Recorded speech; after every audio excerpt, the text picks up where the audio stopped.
Basically, when I was handling the Moza on the street, what happened is I was mostly using it just like how you would think that you would use it, just like this, right? I mean, you would just go like that, and you would go like that, and then the gimbal will just do its things.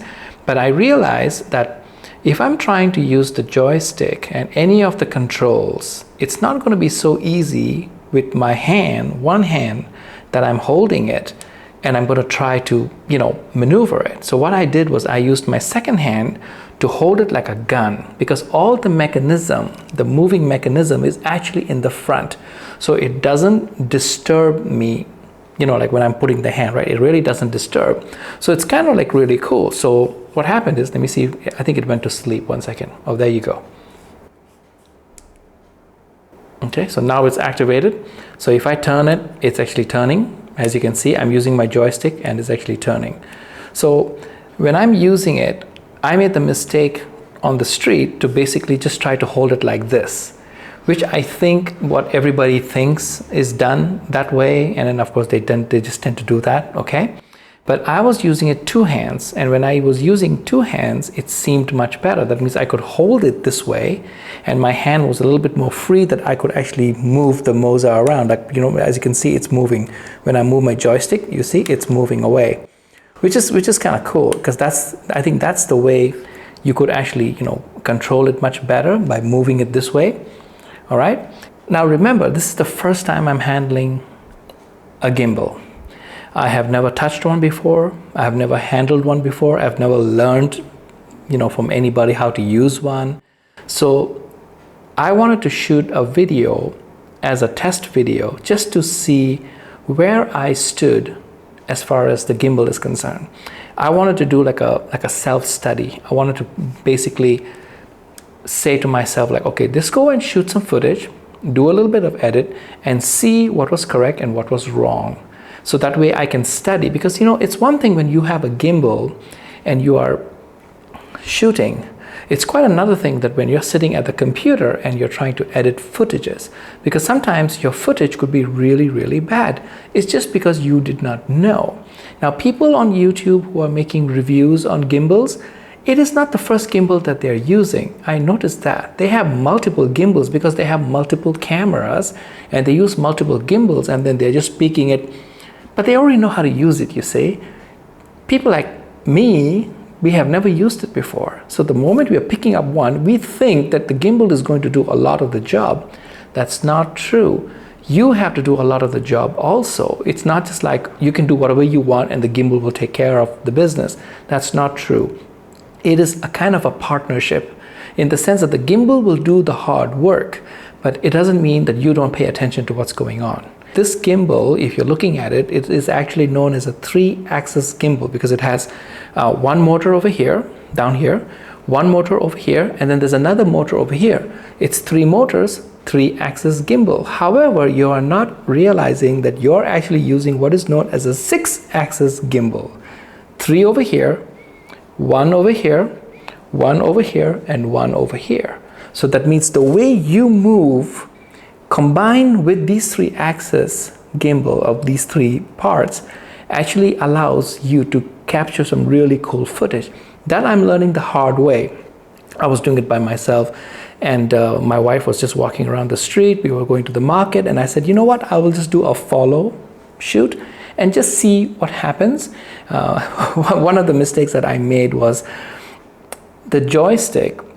See, I'm using Macs. Those of you who are using Apple computers, you understand that when you use the touch, the scroll, when you do up, it goes down, and you do down, it goes up. But actually for the Moza, it's literally what it is. That means if you move the joystick up, the camera is going to tilt down. I'm sorry, see, I just made the mistake. See, if you move it up, it's going to go up. If you pull the joystick down like this, you can see it's going down. Okay, and then you move it back, it goes to the center, then you go this way, it turns literally this way, and you go that way, it turns literally that way. And then of course, if you want to center it, you use the trigger. There's a trigger over here. You click it 2 times and it centers, like click, click, ding, see? And it goes back to its original position. And Of course, in another video, I will talk about these details. I'm actually going to put a link to one of a video that I saw where the guy really explains it very well. And I think you should watch his video over mine because I think he does it a very good job. But in this video, I just want to really just show you this test footage that I shot. And I wanted to let you know that this thing is kind of heavy. I already said it in my first video. So when I'm holding it like this, now remember, there are some controls that you want to have access to. There's a joystick over here.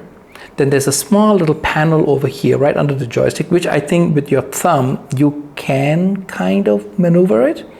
But then there is a zoom function all the way over here, which I find it kind of difficult to do when I'm actually, holding on to this gimbal while it's in operation. And then of course the trigger. The trigger is kind of easy. I think if I hold the gimbal like this, I can hold it. I can actually, hold the trigger and I can do it. But if I'm using a joystick, and that was the difficulty I had on the street, is I'm looking at the screen, but I'm also making sure that traffic doesn't hit me because I was really literally on the normal street. And when I was doing it, I was making mistakes. So that means I need to learn.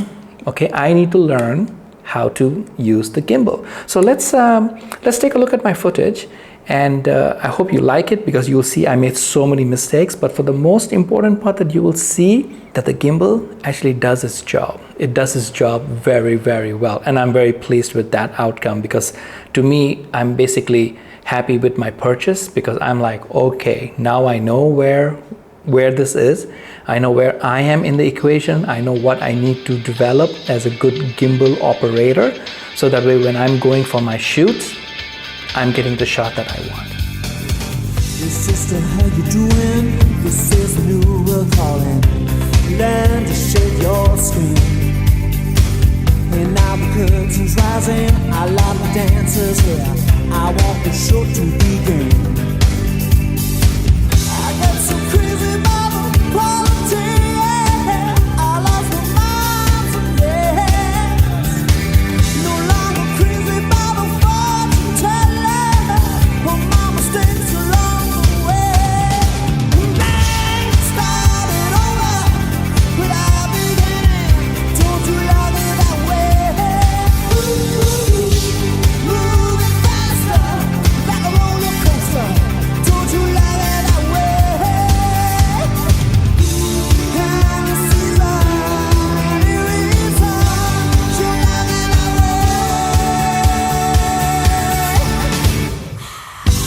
Sister in the jungle, I heard the quicksand laugh, the one where river loses its flow. Look for the evil where the monkeys play. Just build a new garden today. You don't have to reinvent your head, baby, out of cloudy way. And you don't have to compromise that man, baby. Your independence is ahead. Go back, start it over without beginning. Don't you like it that way? Moving faster like a roller coaster. Don't you like it that way? Thank you for watching my video, guys. I appreciate it. Please make some comments. If you have not subscribed, please show me some love and subscribe. It doesn't cost you anything. And of course, give me some suggestions. If there are some things that you want me to cover, I'll definitely do it and give you my opinion because remember, I'm learning this brand new, just like you. So happy shooting and thank you for your time. Thank you for your like. Thank you for your comments. Thank you for your subscribe. I appreciate it. Bye.